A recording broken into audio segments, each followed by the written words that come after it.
Well, I don't know about you, but with everything that's going on in the world at the moment, my brain feels a little bit scrambled.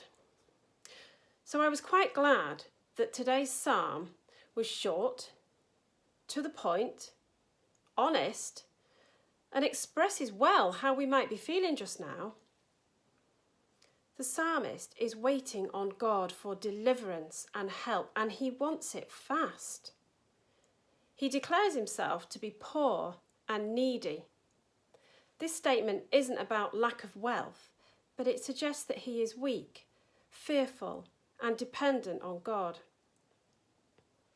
There is a deep sense of personal threat, and he desperately wants urgent help and protection. And yet, the psalm ends with him still waiting, something many of us can identify with during this crisis. We cry for help and we want it fast, but for now, we must wait on God.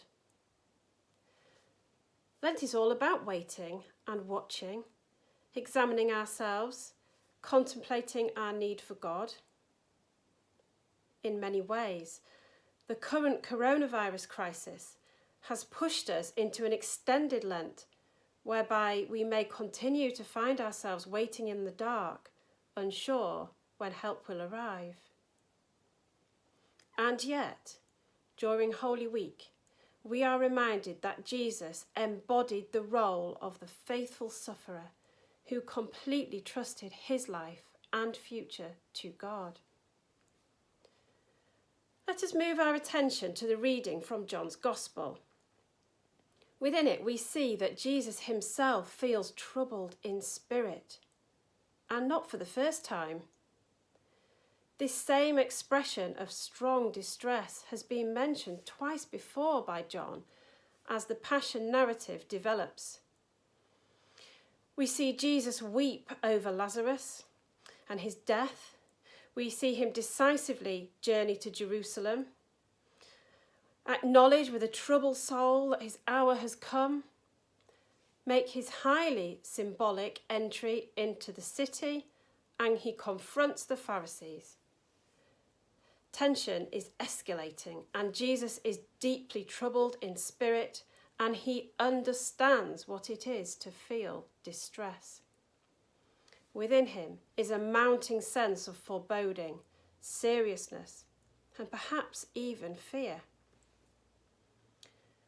More than ever this year, our journey through Holy Week is characterised by its own particular sense of foreboding, fear, and a troubled spirit.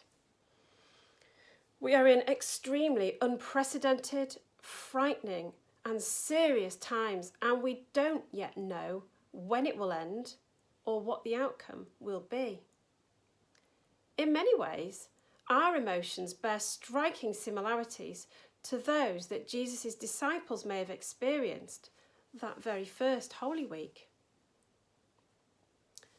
So from within the darkness and heaviness characterised by this Holy Week, perhaps we might find that we can comprehend anew just how unsettling it must have been for the disciples, gathered together for the Passover meal, to hear Jesus speak the chilling words, "Very truly I tell you, one of you will betray me."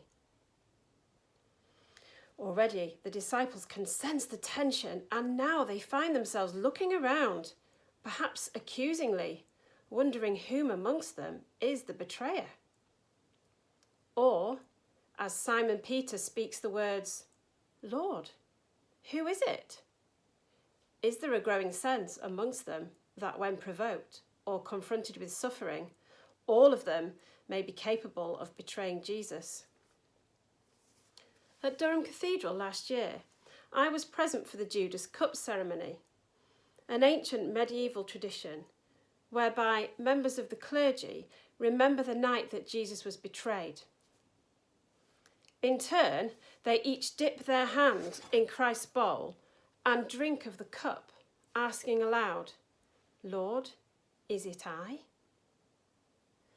And as I sat there in the congregation, I found myself asking, "Lord, is it I?" and a tear rolled down my cheek as I acknowledged that, indeed, it is I. The theme of betrayal is often constrained to Judas.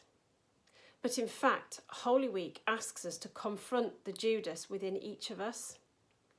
We are all implicated in the betrayals of Christ in the context of our own lives and friendships. It is right to reflect on that, to perhaps shed a tear and to make our confessions to God during our worship. But there is more. There is the transcendent, eternal and unfailing love of God demonstrated by Jesus even to the one who betrayed him. This redemptive love is stronger than human sin and betrayal.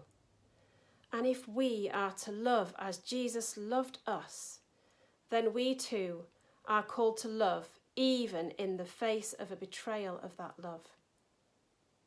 Not only are we called to forgive others, but we must also be willing to acknowledge the Judas within us. And yet we do so in the light of the love of Christ, who teaches us to love in the face of betrayal and who continues to love us deeply despite our betrayals. So as we continue to negotiate our way through this difficult situation, we do so in the knowledge of God's eternal and unfailing love for his children. Jesus knows and understands betrayal, darkness, suffering and distress. He has experienced it in all its fullness. He hears our cries and he knows what it is to be deeply troubled in spirit. Sometimes we are called to have faith and trust in God, even when we do not fully understand why things are happening. The troubled spirit within us laments, and yet, like the psalmist, for now we must learn to wait. But as Christians, we always wait in the knowledge that there is nothing, not even suffering, betrayal, or even death, that can separate us from the love of God. Amen.